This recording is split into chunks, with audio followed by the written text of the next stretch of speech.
Hi, good morning. This is Mommy MJ and welcome to MJandfamchannel. So for today's vlog, magpapabless tayo ng bahay today. Today is Sunday. So inaantay ko lang dumating yung mga kapatid ko and dun sa mga ka-churchmate ni ate para mapabless yung bahay. So later, makikita ninyo kung paano i-bless yung bahay, paano namin siya ipag-pray. And alam ko meron din kaming BS mamaya. And then, nagluto lang kami ng konting pagkain lang. May pansit, Shanghayan, fried chicken lang for today's house blessing. So, see you later. Bye!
Manager ng pahiram.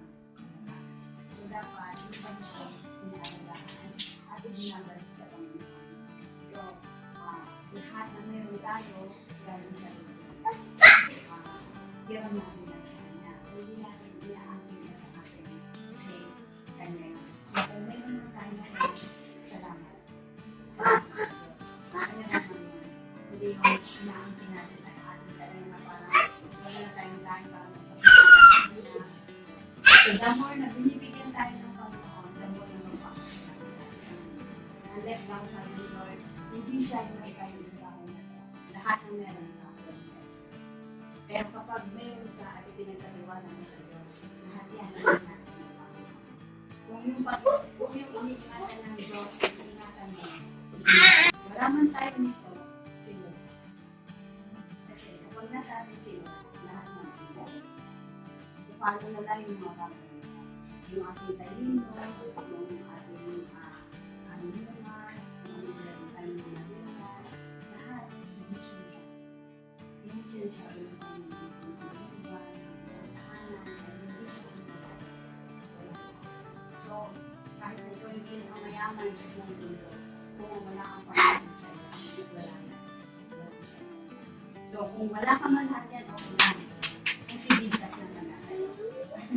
So, yun yung pinakamahalaga sa tahanan. And gusto lang tayo mag-build dito sa tahanan itong yung love ni Jesus. Si Jesus mismo. Kung lagi tayong anglo, ibabalik tayo sa kanya. Yung para sa kanya, para sa ito. Huwag tayong manghihinayang kasi doble-doble pa ang ipapalito. So, the more na binibless tayo, the more na marami tayo nangihintang sa ito. Pero wala rin sa kanya. Basta tayo, marunong tayo ng balik ng pasasalamat sa Panginoon. Nakakarimig tayo sa ilan ng Diyos, nakabasa tayo, pinakamahalaga yun sa tahanan ito, I pray na mag-building na siya sa Panginoon. Aming Diyos, manalo ako na rin sa lahat.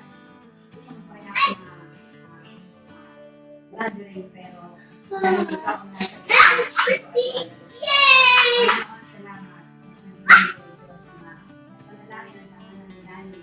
Mahal na mahal ko namin ang kanyang mga mahal ko namin ang kanyang simula hanggang ngayon.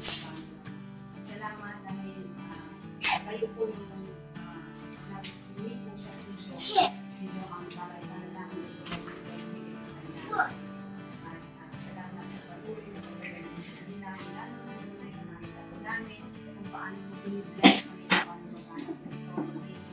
Sa pagkakaroon na salamat. Pray. Bunga ko na ang pag-isa. Isang pananalig nila sa inyo. Maraming po salamat. Sa oras na ito na ito po sa pagkakaroon ng Panginoon ng Panginoon sa inyo. Teresa, Panginoon. Kaya mga anak, ulis nanay, anak, masyado na pamilya, tinataas namin sa inyo. At higit sa lahat ng tahanan sa inyo, mas matagal din sa kanila lahat. Pero pa sa tahanan nito, walang hihigit sa iyo, Panginoon. Makapangyarihan ka sa lahat. Walang Lord, magiging maayos ang tahanan nito. Maging kay Nick, Panginoon Diyos, at kay Johan, Panginoon Lord. Bibigyan sila ng maayos ang mga katawan, physical, upang mapagpatuloy sila, Panginoon, sa anumang kanilang hangarin. Yamang tinawag at tumawag sa inyo, Panginoon, hindi mo sa paligid mo tayo. Ama, ang tinataas yun, nilalagay sa iyong mga kamay ang tahanan nito. Mula sa oras na ito, ikaw ang may-ari ng tahanan nito. Lord, ang anumang bagay na ito ay sa iyo. Pahiram lang yan sa amin. Tulungan kami na ito maingatan, Panginoon. Mula ngayon at magpakailanman. Maraming salamat at palain mo ang tahanan ito. Dalawangin mo ang kanilang lupain. Iligtas mo sila at saan magpapit sa pasakit. Sa mga kapitbahay, pagpag sila po ay hindi maninapan. Thank you so much, Jesus. We love you, Lord. Salamat sa lahat ng mga blessings na meron ng tahanan ito. At Lord, dahil tumanggap sila ng iyong lingkod, higit na pagpapalain mo ang tahanan. Lord, babalik mo sa kanila ang mga blessings, sisig, liglig, at pamahapang. Salamat, Lord. Ito ang aming dalangin sa pangalan ng Panginoon Jesus. Amen. Amen.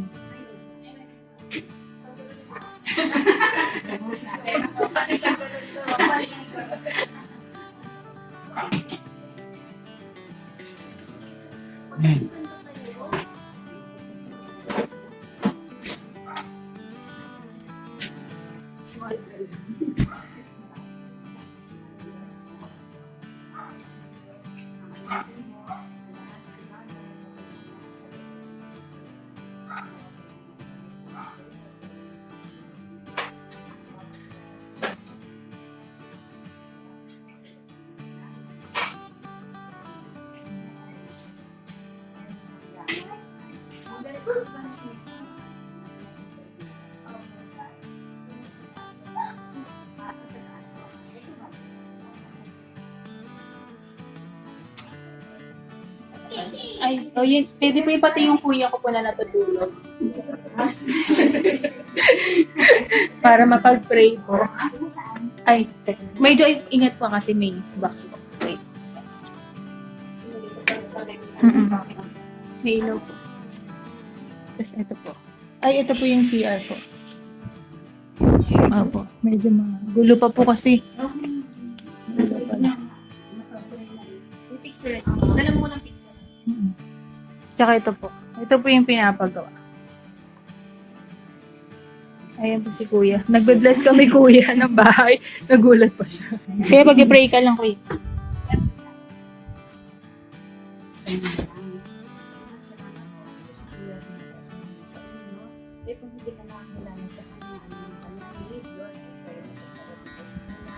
Nag-pray yung health, Panginoon Diyos, ay ligawan mo ba sa inyo ingatan, ang isip at puso o Diyos ay pagpalain mo at maging Panginoon Diyos lahat ng kanyang ginagawa, Panginoon ng kanyang isip, at mga bagay na nasa puso ng Panginoon Diyos, pagpalain mo siya. Ingatan mo kanyang buhay, Panginoon, at tulungan niyo siya ang higit na makakilala sa inyo. Maraming salamat. Pagpalain mo si Kuya, palawakin mo kanyang lupain, ibigkas mo po siya sa anong kapit sa pasakit, upang siya po ay maging mahirap. Thank you so much, Jesus. Ito po ang panalangin in Jesus' name. Ayan. Ito po yung sa kwarto. Opo. Dito po. Labas po. Ay, may terrace po. Ayun, yun yung pinapalitan ko. Yung nasira yung split type. Aray.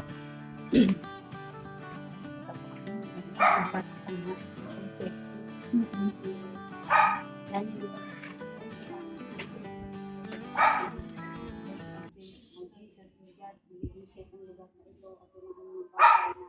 Nangyayari mo sa kalugod-lugod sa inyo. Panginoon, salamat po. Ginoo po namin ito ang lahat ng sulot ng inyong Panginoon. Po namin, Lord, lubusin po sila. Salamat po ng marami.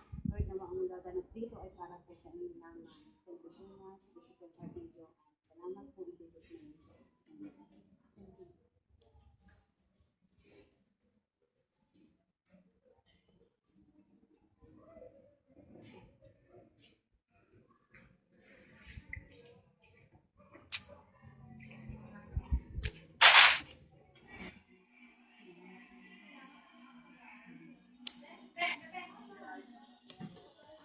Yeah.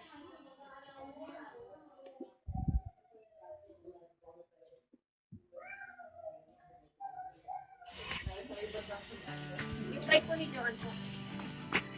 Si Andrew po. Pamamalengke niya yun. Ay, punta lang palengke. Si Ruth. Si Andrew. Thank you po. Thank you po. Nanay, pag-pray mo rin si nanay. Oo, sige. Kasi ano. Huli na lang natin. Opo, yan po yung sasakyan. Siya,